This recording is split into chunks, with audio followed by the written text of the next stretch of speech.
तू भगवान से मनावता रू का हमार राजा जी के बड़ा याद आवता। हाँ का तारा राजा जी का नाम लेता रू ये दादा का करब जैसे से हमरा के छोड़ के चल गइल बानी मन करता केहू खाल पाइन के बोलाई हाँ आ अपना हाथे पे उहे के नाम के गोदना गोदमाई। हाँ दे तारे मर्दू का हाथ पर गोदना को दुआ बाबे हाँ दे हमारा शरीर पे अंगे अंग पे उनका नाम रहे के चाहिए। हम तो अपना मर्द के चेहरा गोदवा में अपना दिल पर हाँ ना हमारा पूरा शरीर में पूरा बदन में हम अपना राजा जी के नाम लिखवा के चाहते दे जल्दी से कोई से खाल पाइन बोलाव। हाँ ऊपर नाम लिखवा। अरे बाप रे बाप हे बथनिया में हम गए रहनी है हाँ तो काका के घरा बा उनका पतोहिया के गौना दान भर पतोहिया आइल बई नौकू अरे उनका के गोदत रहली है खाल पाइन बड़ी का हाँ आइल बड़ी तेरी बोलाइबू हम जाते नहीं बोला के लेके जा जल्दी जा जा जल्दी जा जाई अच्छा हाँ दे ऐसे ना सब सामान ले ले बाड़ी सब ले ले बड़ी हाँ का करे के मतलब सब ले ले बड़ी तो गोद दीस हाँ हाँ बोलाव ना बोला क्या हाँ बोलाव काका बोला के क्या हाँ जाना बापू आज अपना राजा जी के पूरा बदन में नाम लिखवाइए के रहे हाँ गईली का हो ओ काहे के बोलाए है ए बहिना काहे के बोलाए है बहिना हैं? देखो ना का तरह से कही हमारा जगह हमरा के छोड़ के विदेश चल गई वहाँ कितना याद आवता आ कौन वहाँ के नाम धरी ये काम कर। अरे तो हर मर्दा तो के छोड़ के विदेश गए है हाँ ये बहिना तो का कहे है हमसे रे ये काम कर हमारे अंगे अंग पर अपना राजा जी के नाम लिख दो। तो यह नाम लिखवावे है हाँ तो बैठे है तो हम नाम लिखी दे है नाम लिखे लू हाँ हाँ बढ़िया तो नाम लिखी दे है तो लिख बैठे है बोली सर कही सर हमरा मर्द के चेहरा बनाओ के बा हमरा दिल पर अरे तरह के बना दे है हाँ दे एकदम हे जा बनाओ यही पर हाँ। बना ही दे है मत ना छुआ तू मेहरारू हो नु मेरा तब वो छुआ तो अंगे अंग हमार रोआ रोआ खड़ा हो जाता अरे दादा रे दादा कौन का मौगी तन के देखे में करूंगा खाड़ हो जाला रे दादा ओ चूड़ी अपना हमरा सड़ियो नाम बा उनका खातिर हम का नाम बा चूड़ी अपना हमारे सरियों के नाम बा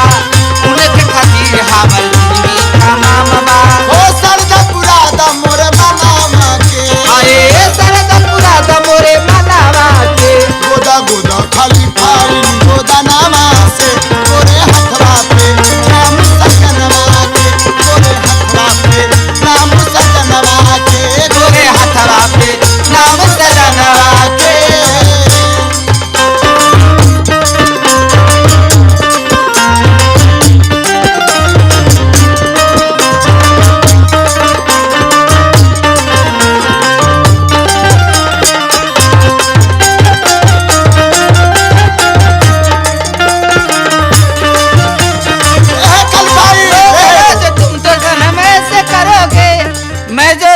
जाऊंगी तो हाथ मालोगे आह तुम भी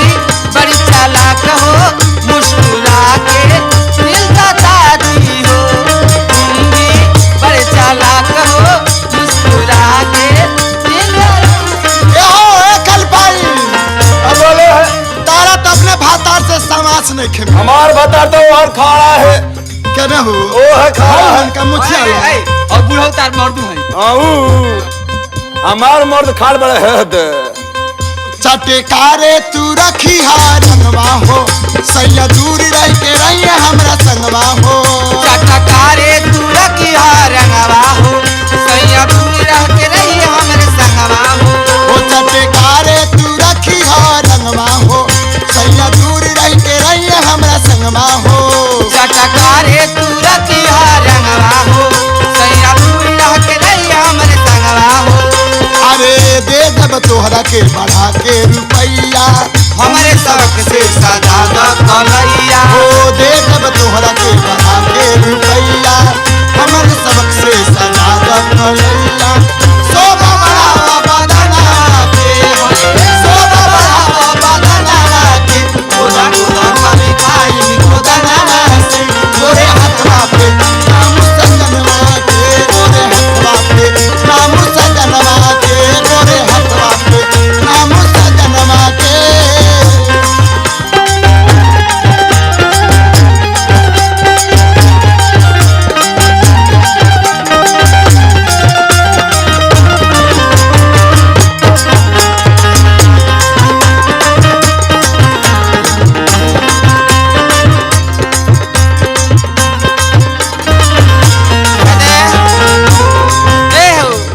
रे बाबा पढ़ ले दी ककी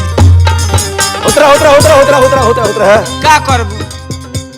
भाई पूरा शौक सिंघार उनकरे खातिर बनल बा केरा हुनका खाती हमरा मर्दू खातिर हाँ खदे का करबू जितना हमर जवानी बस सगरो तबाही मचा देले बा। बाप रे जवानी के मारते तो तू फाटा तारू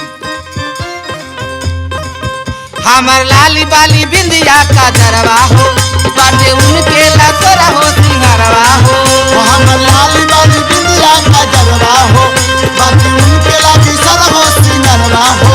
हमर लाली बाली बिंदिया का दरवा हो बाटे उनके लसरा हो सिंगारवा हो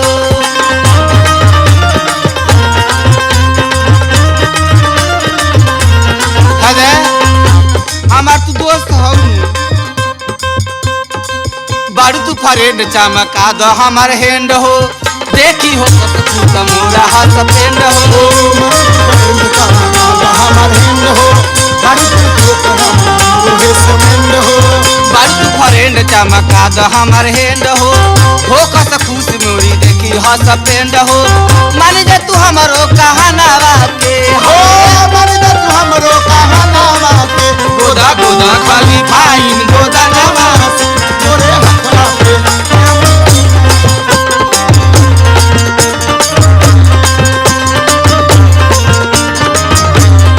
कुड़ियों का नाम हमारा सड़ियों पे नाम बा उनके खातिर हमर जीवन तमाम बा ओ चूड़ियों पर नाम हमर सदियों पर नाम बा उनका खातिर हम नाम बा सो बाबा बदनावा के हरे सो बाबा बदनावा गोदा गोदा खाली पानी गोदा नामा से गोरे हथवा पे नाम सजना के गोरे हथवा पे नाम सदनावा के गोरे हाथवा पे नाम सदनावा के अदा अब गोदा गोल दून जानी मिल के दलो गोदा गोदा पैसा ना भइल आए पैसा का ले सुना ना हैं तू तो जानते हो हमार मोर विदेश बारे विदेश बड़े अभी महीना आइल है कैसे दीता रखे अबे तार महीना नहीं खाई मर्दू के महीना लेके पूजल नहीं ले अबे नु कहते हमार महीना अभी नहीं खाई ए कल भाई हैं तू एबरा फेरा होकर तहार बहन नहीं खे बिगड़ जान लू फेरा हो जब अगला महीना में महीना आई हाँ। तो तेरा द्वार पर अपना बाबू से हम भेजवा दे ना जब तोर अपना देवर से ना जब तोर महीना आई नु ते वो काम करही घर के पिछुआरा आके हमरा के दे दी जा जाता